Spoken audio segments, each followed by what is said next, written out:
J'ai vidéo ça les mêmes liens pour faire avec et ça nous capable de positive reinforcement. Or another way of saying it is encouragement.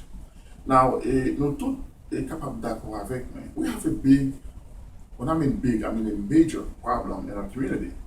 And when I'm talking about community, I'm talking about the Haitian community. We are so bad, and there is such a high deficiency in terms of encouraging people. Encouraging people. I'm sorry, my tongue is twisting a little bit. I apologize. We just don't really encourage people. Why is that? And the truth is, I think I really don't know the answer to the problem, but I think the problem may be deeply rooted back in our history. I just don't know.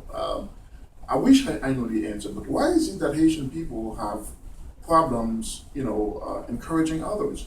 Why is that Haitian people have problems with positive reinforcement? Like I said again, there's a very, very high deficiency in this area in our community.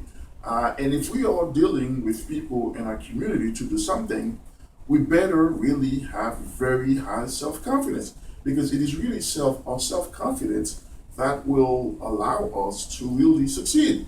If you're waiting to get compliments or some kind of words of encouragement or positive reinforcement from all people, including myself, you will not get it. And I'm sorry to say, I am Haitian and I'm proud to be, and I wouldn't give the world, for being who I am. But the fact of the matter is, we have a problem. We need to improve. And like I said again, I think the problem goes back, God knows. I remember myself when I was a kid growing up in Haiti. Le professeur avant l'école, par exemple, on a fait fond de voir par contre ça arithmétique ou bien analyse, quelque chose ça lié. Donc, automatiquement, que vous n'avez pas une réponse correcte, le professeur a tendance non seulement pour les boiser ou avec les boises, mais également de quitter pour les tout stupides, ou pas jamais pour ils sortent, pour bagaille ça. Donc, parce que j'ai des bagages vraiment capable plus ou moins incarner dans la tête, non. Mais aussi, j'ai des bagages peut-être qui vont instill in ourselves when we were very young, particularly in Haiti, qui est capable peut-être cause que nous pas aimer encourager le monde. And I'm sorry to say though that my people, and I repeat, my people are the best of the best in bringing out the negatives out of people to surface. We are just so good at it. No matter how good someone is, no matter how well someone is, no matter how savvy someone is, no matter how spectacular someone is, no matter how excellent someone is, we in our community, we always have something negative to bring to surface. Maybe the reason could be because we are always comparing ourselves to each other. Parce que dans la tête, nous nous mettons, ah bon, si on dit monsieur bon travail, si on dit monsieur mon chef, félicitations, monsieur qui a pensé, et puis vous passez de la pensée son affaire, tel bagage, tel bagage. C'est pas la question. C'est pas la question. Si vous bon soeur, un frère, un ami, un collègue, un fondateur de classe, un voisin qui font bagage qui est extraordinaire, ou avec moi, it does not cost you a dime to just say félicitations. I think that my people, Haitian people to be specific, treat little compliments as if it's money coming out of a savings account. Qui ça me dit pas ça?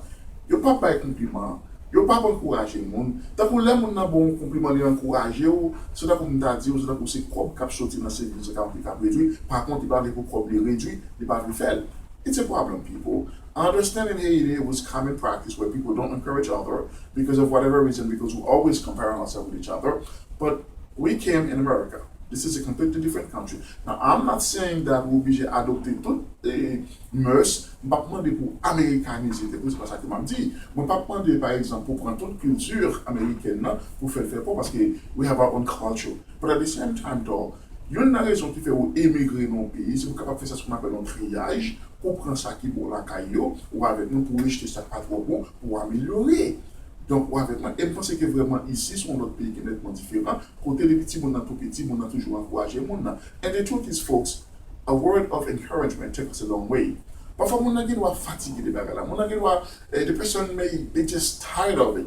By saying good job, or by saying kudos, by tapping the person on the back saying good job, it takes a person a long way. I personally, the truth is, I have absolutely no problem with that. Because I deal with my people, I know who they are, I don't expect to get no confidence for them. And then the truth is, I'm a very a confident person, allow me to say that. Now, there's a big difference between confident and arrogant. I'm far from being arrogant. However, I'm a very confident person. So, which means, les moi font bagay qui ont nous complimenter pour pas complimenter, m'a toujours fait. Parce que si vraiment on a fonctionné dans la communauté haïtienne, ouais, mais si c'est un encouragement qui vous fait nous avancer vers l'avant, nous chirer.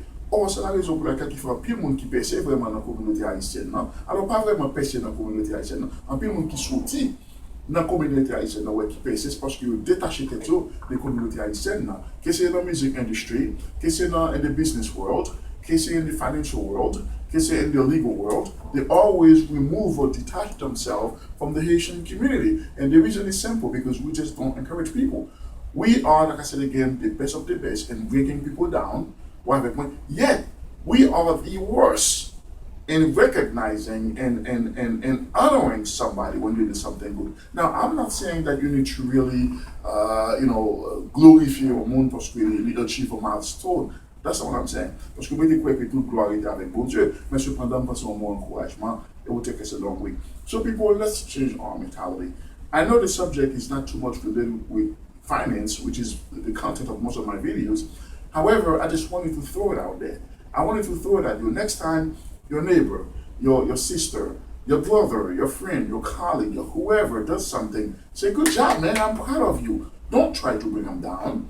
And like I said again, we are the best. We are the best in bringing out the negatives out of people to surface, and we are the worst when it comes to recognize people for the accomplishment. Why is that?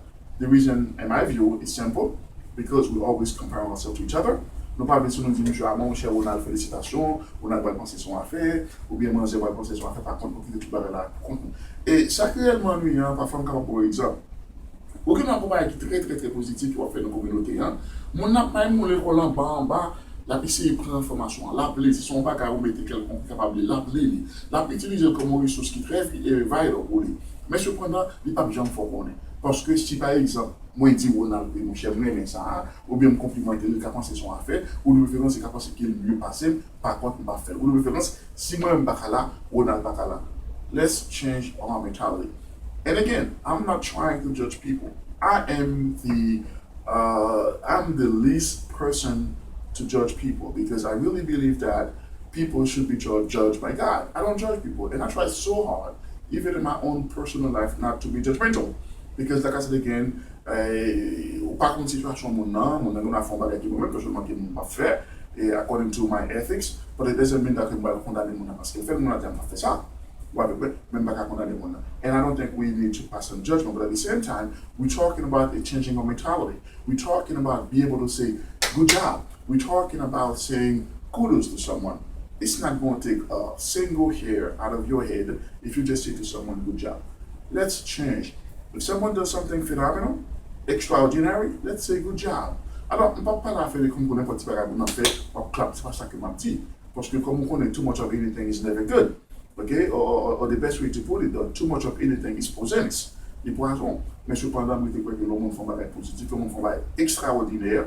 And they say camper doing a good job. Et une chose que je ne comprends pas vraiment avec with my people is that il paraît que haïtiens, même avec exception bien sûr, ils sont censés vivre dans le monde à l'inverse. Ouais, avec moi, ça c'est haïtiens vivent à l'envers. Haïtiens ont tendance pour honorer des médiocres. And I repeat, Haitian people, my people, okay, we have a tendency of honoring mediocre. Pour les autres, ça qui est bon, nous craser. Ça qui n'est pas bon, c'est de nous monter. Nous n'avons pas besoin de faire une vidéo en politique, pour nous dire vérité, mais cependant, nous n'avons pas besoin de trop loin. We can even go right there in our homeland. We can see what happened.